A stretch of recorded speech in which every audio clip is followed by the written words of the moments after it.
সমাধান করতে আসবে।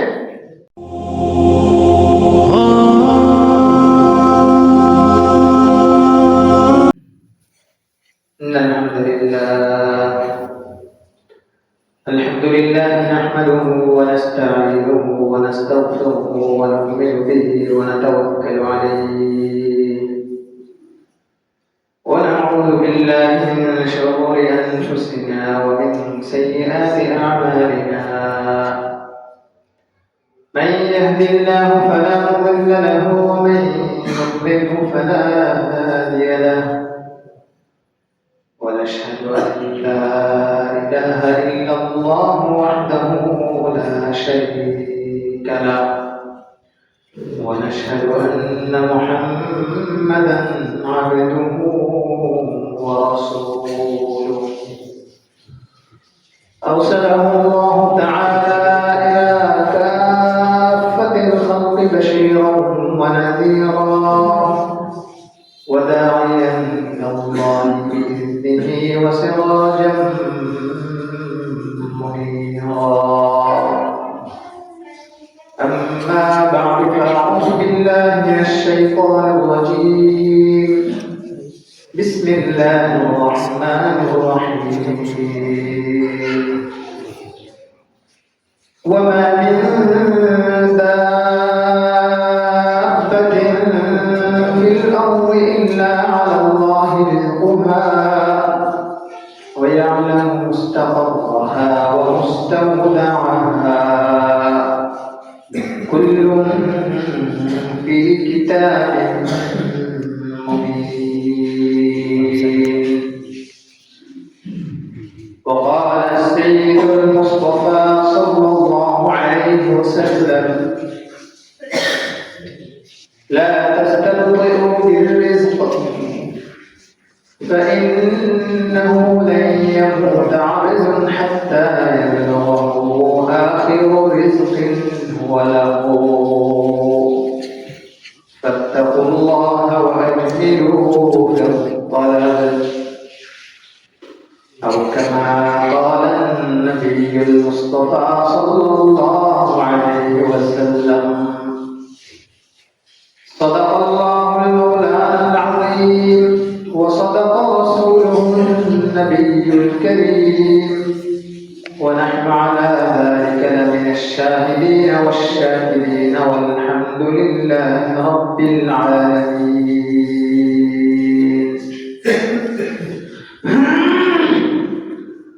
हर घड़ी देने को तो तैयार है जो न मांगे उससे तो बेजार है. سبحانك لا علم لنا إلا ما علمتنا إنك أنت العليم الحكيم. আল্লাহ পাক সুবহানাহু ওয়া তাআলা অসংখ্য অগণিত লাখো কোটি শুকর যে আল্লাহ পাক সুবহানাহু ওয়া তাআলা আমাকে আপনাকে পবিত্র জুমার দিনে সকল কাজকর্ম ব্যস্ততা আগে থেকে অত্যন্ত গুরুত্বপূর্ণ ফরিজা আবশ্যক আমাদের সকলের কর্তব্য জুমার নামাজ আদায়ের উদ্দেশ্যে আমাদেরকে মসজিদে উপস্থিত হওয়ার তৌফিক দান করেছেন। সাথে সাথে আপনার খোরাক হিসেবে কিছু দ্বীনি কথাবার্তা শোনার জন্য বলার জন্য তৌফিক দান করেছেন। এই জন্য আল্লাহ পাকের দরবারে কালিমাত শুকর আদায় করে আলহামদুলিল্লাহ।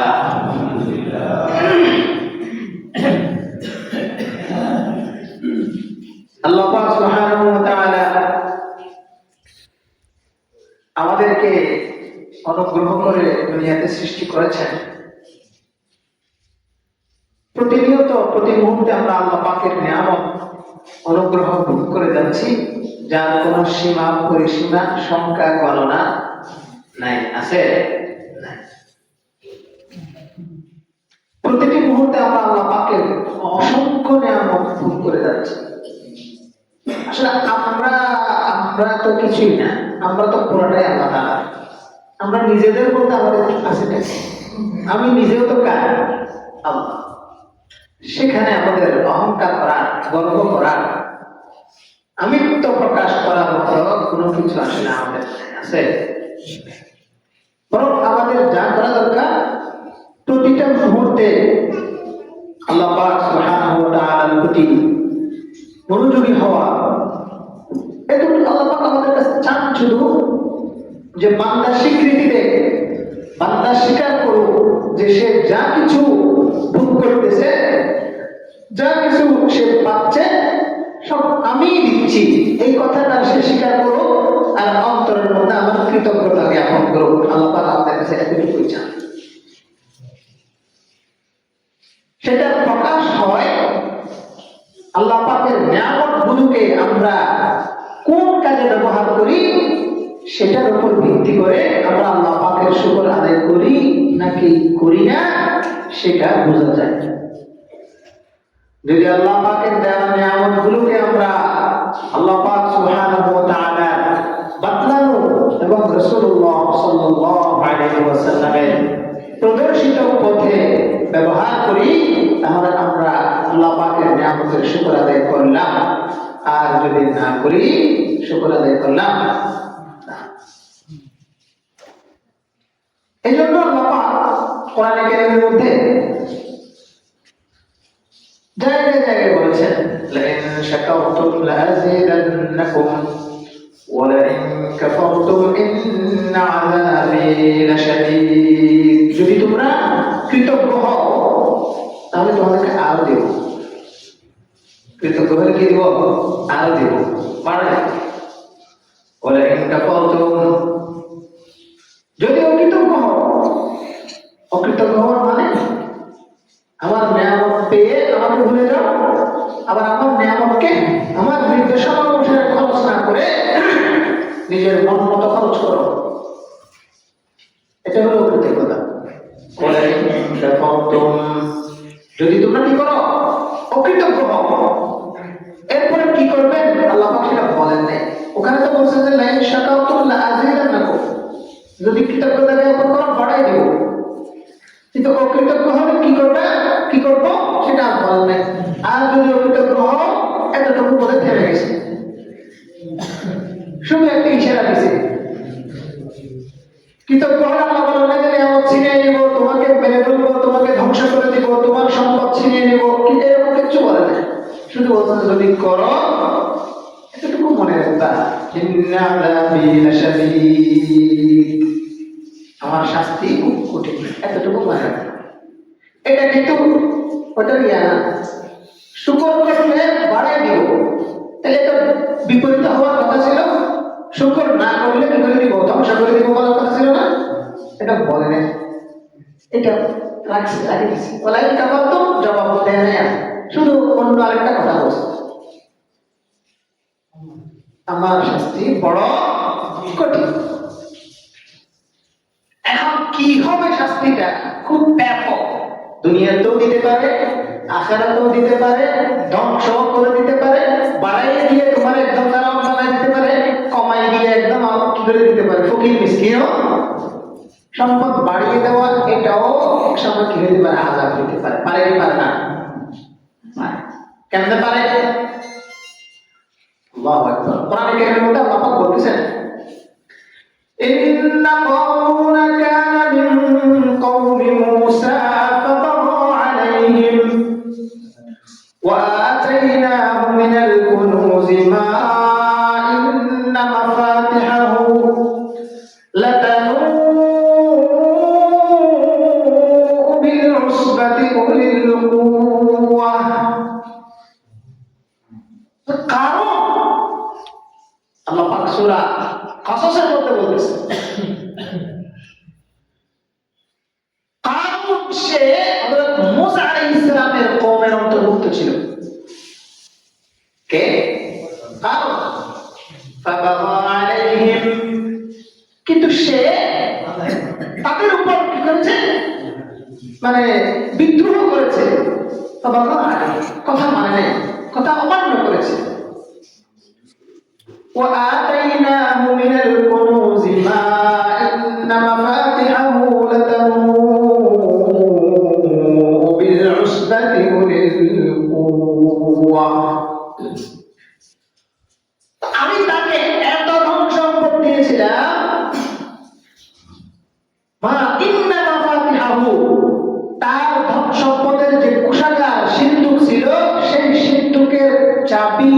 বহন করার জন্য একদল শক্তিশালী পুরুষের প্রয়োজন হতো। সুবহানাল্লাহ। তার সম্পদ বহন করার জন্য নয়। কিসের জন্য?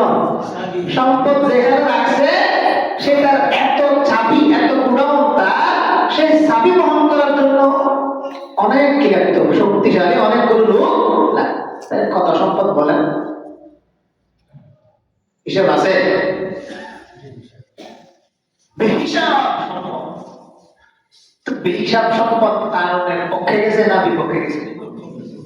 কিভাবে বিপক্ষে গেছে এটা আরেকদিন ঘটনা করবো। শুধু এতটুকু ইশারা দিলাম যে কারণ সম্পদ আল্লাহ পাক অনেক দিয়েছেন, অনেক দিয়েছেন, কিন্তু সেই সম্পদ তাকে কি করে দেন? কোন উপকার দেয় না। কোরআন কারীমের মধ্যে খুব বিস্তারিত, খুব সুন্দর কি আছে ঘটনা ঘটেছে। যদি আপনারা তাড়াতাড়ি আসেন আমি ওই সময় বলবো। কি বলেন? কে কেউ শুনতে চান? শুনতে রাজি আছেন তো? তাড়াতাড়ি আসবেন তো ইনশাআল্লাহ? আসলে বলবো। খুব মজার ঘটনা কিন্তু আল্লাহ পাক বলছেন তো, মজা করে বলছেন। এটা বলতে চাচ্ছি যে আল্লাহ পাক বলেন নাই যে যদি অকৃতজ্ঞ হও তাইলে সম্পদ কমাই দিব বলেন নাই, বাড়াই দিব বলেন নাই। কেন? শুধু আল্লাহ বলছেন আমার শাস্তি মারাত্মক। এটা কমাই দিয়েও হইতে পারে, বাড়াই দিয়েও হইতে পারে, ধ্বংস করে দিয়েও হইতে পারে, একদম ভর্তি করে দিয়েও কি হতে পারে। এটা তো আল্লাহ এটা বলেন নাই। আল্লাহ এটাকে রাখছেন, রেখে দিচ্ছেন, জবাব বলেন নাই। শুধু এটুকু বলছেন আমার শাস্তি কোন দিক দিয়ে আসবে তুই টেরে পাবি না। এই জন্য ভালোই ভালোই কি করে দে, দিয়ে দে। ভালোই ভালোই কি করে দে, কোন দিক দিয়ে যে মারি দিবে এটা বলা। আল্লাহ সম্পদের জন্য চিন্তা করা যাবে? সম্পদ দেওয়ার মালিক কে? রিজিক দেওয়ার মালিক কে? ঘটনা মনে আছে? কোনটা? সাহাবী বলবো নাকি? হযরত আবু মুসা আশআরী রাদিয়াল্লাহু তাআলা ইয়ামান থেকে একদল লোক নিয়ে সাহাবায়ে কেরামের জামাত নিয়ে মদিনার মধ্যে এসেছেন। রাসূলুল্লাহকে বললেন, ইয়া রাসূলুল্লাহ, আপনার দরবারে এসেছি, ইসলাম শিখবো, এখানে থাকবো, অনেকদিন থেকে শিখে তারপরে মদিনার থেকে যাব। ঘটনা আপনাদেরকে বলছিলাম। থাকতে থাকতে সব শেষ হয়ে গেছে। রাসূল বলছিলেন যে তোমরা থাকো, শিখো, খাও, লাগলে কল দিও। লাগলে কি দিও? কল দিও, মানে ডাক দিও। আর কল মানে ডাক। কল মানে আবার মনে করেন যে তখন কি মোবাইল ছিল হুজুর, আপনি কল দিয়ে কথা বলতেছেন। কল মানে আমাকে কি দিও? ডাক দিও, বলিও। বলছিলেন প্রয়োজনে সাহাবায়ে কেরাম পরামর্শ বসে গেলেন। ইয়ামানি সাহাবীরা, ইয়ামান থেকে যদি আমরা খানা আনতেও পাঠাই তাও একদিন লাগছে, তো আজকে কি খাবো? এক সাহাবীকে পাঠাইলেন। সাহাবী রাসূলের বাড়িতে গেলেন। বাড়িতে ঢোকার আগে শুনলেন যে রাসূল কি করতেছেন? কোরআন তেলাওয়াত করতেছেন। সাহাবীর কানে আসলো রাসূলের কোরআন তেলাওয়াতের মধুর বাণী, মধুর সুর। সাহাবায়ে কেরাম রাসূলের তেলাওয়াত শুনে পাগল হয়ে গেলেন। সাহাবীর কানে যখন রাসূলের কোরআন তেলাওয়াতের সুমধুর সুর বাজলো, সাহাবীরা গায়ের মধ্যে দাঁড়িয়ে গেলেন। রাসূল কি পড়ে শুনি? রাসূল পড়তেছেন, ওয়া মা মিন দাব্বাতিন ফিল আরদি ইল্লা আলাল্লাহি রিজকুহা ওয়া ইয়ালামু মুস্তাকাররাহা ওয়া মুস্তাওদাআহা কুল্লুন ফি কিতাবিন মুবিন। সুবহানাল্লাহ। পড়া যায় তো? সুবহানাল্লাহ। মসজিদে সুবহানাল্লাহ বললে গুনাহ আছে? বাইরে বললে গুনাহ আছে? সব সময় বলতে হবে কি? আমাদের আর কেউ আছে? কোন আল্লাহ আছে আল্লাহ ছাড়া? আসমান জমিন গায়রুল্লাহ। আসমান জমিন কি বলেন? আসমান জমিন কি? গায়রুল্লাহ। পীর আউলিয়া কি? গায়রুল্লাহ। নবী বলে কি? একমাত্র ইলাহ কে? আল্লাহ। বলেন আসমান জমিন গায়রুল্লাহ। বলেন আসমান জমিন গায়রুল্লাহ। নবী ওলি গায়রুল্লাহ। বলেন নবী ওলি গায়রুল্লাহ। আসমান জমিন নবী ওলি ডানে বামে আশেপাশে রিজিকের মালিক কে? রিজিকের মালিক এক আল্লাহ। রিজিকের মালিক আসমান জমিন গায়রুল্লাহ নবী ওলি গায়রুল্লাহ দেওয়ার মালিক এক আল্লাহ লা ইলাহা ইল্লাল্লাহ লা ইলাহা ইল্লাল্লাহ দেওয়ার কে? সাহাবীগণ শুনলেন ওয়া মা মিন দাব্বাতিন ফিল আরদি ইল্লা আলাল্লাহি রিজকুহা পৃথিবীর বুকে এমন কোন প্রাণী নাই যার রিজিকের দায়ভার যার রিজিকের দায়িত্ব আল্লাহ নিয়ে নেন নাই এমন কোন প্রাণী দুনিয়ার বুকের মধ্যে নাই সে কোথায় আছে এবং তার কাছে কিভাবে রিজিক পাঠাইতে হবে সব জানেন কে? কুল্লুম ফি কিতাবিম মুবিন সবকিছু কোথায় লেখা আছে? লোকে মাহফুজ। সাহাবী শুনে জায়গার মধ্যে দাঁড়িয়ে গেলেন। আল্লাহ যদি মাটির পানির গভীরে মাছকে রিজিক দিতে পারে, আকাশের মধ্যে উড়ন্ত পাখিকে রিজিক দিতে পারে, জমিনের বুকে চলাচলরত তামাম প্রাণীকে যদি আল্লাহ পাক রিজিক দিতে পারে, আমরা দুনিয়ার মধ্যে নবীর পরে সর্বশ্রেষ্ঠ মুমিন আল্লাহর সর্বশ্রেষ্ঠ বান্দা আমাদেরকেও রিজিক দিতে পারেন কে? আল্লাহ যখন রিজিক দিবেন নবীর কাছে আর কেন চাইতে যাব? আল্লাহ যখন রিজিক দিবেন নবীর কাছে কেন চাইতে যাব? দায়িত্ব কে নিয়ে নিয়েছে? সুপ্রিম কোর্ট যখন দায়িত্ব নিয়ে নিয়েছে হাইকোর্টে কেন যাব? সুপ্রিম কোর্ট যখন মামলাকে নিয়ে নিয়েছে দায়িত্ব নিয়ে নিয়েছে হাইকোর্টে যাওয়ার কোনো দরকার আছে? নবী ওলি গায়রুল্লাহ রিজিক দিবেন এক আল্লাহ লা ইলাহা ইল্লাল্লাহ লা ইলাহা ইল্লাল্লাহ। সাহাবী চলে আসলেন, আসি তার সঙ্গী সাথীদেরকে বললেন খারাপ ব্যবস্থা হয়ে গেছে, অর্ডার এসে গেছে, অপেক্ষা করো, ধৈর্য ধরো, তেলাওয়াত করো, জিকির করো, আল্লাহ পাকের স্মরণ করো, নামাজ পড়ো, টাইম মতো খানা চলে আসবে। কেউ কি বলছে? বলে নাই? কেউ কি বলছে আসবে না ওনাকে? বলে নাই? বলছে কে? আল্লাহর উপর সেই বিশ্বাস রাখতে হবে কিনা? সেই রকম বিশ্বাস আমাদের মধ্যে কি আমাদের মধ্যে আছে? সেই বিশ্বাস নাই নাই নাই নাই না, নো, ইম্পসিবল। আল্লাহ পাক বলতেছেন নামাজ পড় বান্দা আমি রিজিক দান করব। নামাজ পড় আমি কি দিব? আর আমরা নামাজ পড়ি না কেন? দোকানের জন্য ব্যস্ত, ব্যবসার জন্য ব্যস্ত, এজন্য কি পড়ি না? দোকানের জন্য ব্যস্ত, এজন্য কি পড়ি না? নামাজ পড়ি না। নয়, আল্লাহ বলতেছেন ওয়াকুল আন্নাকা বিস-সালাতি ওয়াসতাবির আলাইহা লা নাসআলুকা রিজকা।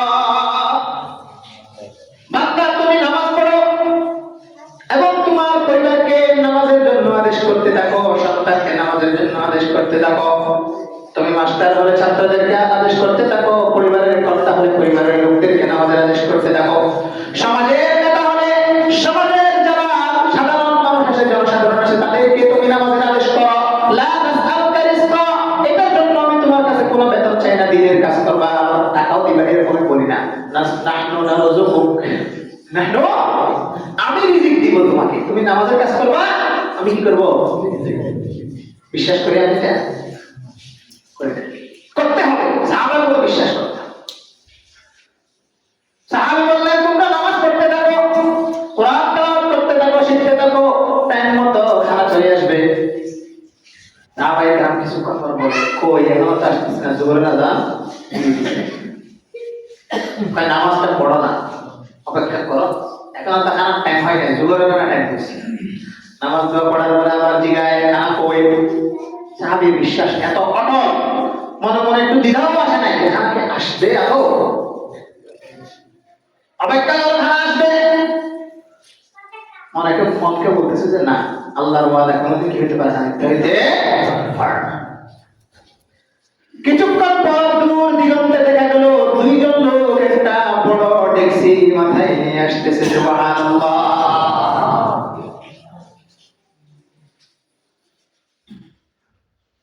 ওই কোনার মধ্যে যে লোকটা ছিল সে দেখেই চিৎকার করে উঠলো, খানা চলে আসতেছে, সবাই বেরিয়ে যাও, রেডি হয়ে যাও। সাহাবী নিজেও খুশিতে তাকবীর দিয়ে উঠলো, আল্লাহু আকবার। যখন কাছে আসে সাহাবায়ে কেরাম তো আনন্দিত হয়, নবীজির পক্ষ থেকে খানা আসতেছে, দাওয়াতের খানা আসতেছে। অন্যান্য দিন যেমন তেমন দাওয়াতের খানা একটু ভালোই হবে, আজকে ভালোই খাওয়া যাবে। আস্তে আস্তে দেখা গেল দুইজন লোক একটি বড় ডেকসি মাথায় নিয়ে আসতেছে। আসার পর ডেকসি রাখলো, রাখার পর দেখা গেল এক পাশে অনেকগুলো রুটি সাজানো, আরেক পাশে অনেকগুলো ভুনা গোশত সাজানো। সুবহানাল্লাহ। সাহাবী বললেন, দেখলা তো, খানা চলে আসলো, এবার সবাই মিলে আমরা খানাগুলো খেয়ে আল্লাহর শুকর আদায় করি, নবীজির শুকর আদায় করি। সবাই খানা নিয়ে ফেললেন। খানা যত খায় ততই কি শেষ হয় না। এতগুলো মানুষ খাইলো কিন্তু কি করতে পারে না, খাইতে খাইতে পেট ভরে খাইলো কিন্তু কি হয় না। কারণ আল্লাহর পক্ষ থেকে সরাসরি যেটা আসবে সেটা বান্দা কোনো দিক খেয়ে করতে পারবে না, শেষ করতে পারবে না, সম্ভব না। শেষ করতে পারবে কিন্তু খেয়ে নয়। বলেন, শেষ করতে পারবে কিন্তু কি নয়, খেয়ে নয়, নষ্ট করে। কি করে? বনি ইসরাইল নামে একটা জাতি ছিল, আপনারা জানেন কিনা? বনি ইসরাইল একটা কি ছিল? জাতি ছিল। তো বনি ইসরাইল বলতেছে যে আমরা চাষবাস করতে পারবো না, আপনার আল্লাহকে বলেন। মুসা আলাইহিস সালামকে বলতেছে আপনার আল্লাহকে বলেন যে না, আমাদের জন্য আসমান থেকে কি পাঠায়, খানা পাঠায়। ঠিক আছে, দরখাস্ত মঞ্জুর। মুসা আলাইহিস সালাম দোয়া করে দিলেন, আল্লাহ এরা খাবে না বলে আপনি কি করেন, আসমান থেকে কি পাঠান, খানা পাঠান। নিয়ম করে প্রতিদিন সকালে দুইবার, সকাল বিকাল দুইবার করে আসমান থেকে কি আসতে লাগলো, খানা আসতে লাগলো। সুবহানাল্লাহ। খানা থেকে আসতেছে। বর্তমান বিজ্ঞান ব্যাখ্যা করতে পারবে সেটা? আসমান থেকে পাখির পোনা কেমনে আসে, তেল কেমনে গেল, মশলা কেমনে গেল, পাখি বা তো সেগুলো আবার সুন্দর করে ডিশের মধ্যে সাজিয়ে বুঝিয়ে কেমনে আসলো, কোনো ব্যাখ্যা আছে? কার কাছ থেকে আসছে? করে কি, কিছুদিন খাওয়া, যখন খানা আসতে লাগলো নিয়মিত, কিন্তু শয়তান সকালবেলা আসলো, চিন্তা করলো যে দুপুরে যদি আবার না আসে, এটা একবারে না আসছে, আবার যদি না আসে, তো করলো কি, সকালে একটু খাইয়ে বাকিটা দুপুরের জন্য কি করে দিছে, রাখি দিছে। রাখি যখন দিছে, আল্লাহ পাক বলতেছেন যে তোরে আমি বাসি খানা খাওয়াবো না। কি করবো না? বাসি খানা খাওয়াবো না, বরং তোর খানাকে আমি বাসি করে দিব, যেন খাইতে না পারিস। এই তখন থেকে খানা বাসি হওয়া শুরু করছে। যা রাখি দিছে তা কি হয়ে গেছে, বাসি। এর আগে খানা কি হইতো না, বাসি হইতো না। ওখান থেকে খানা কি হওয়া শুরু করছে, বাসি হওয়া শুরু করছে।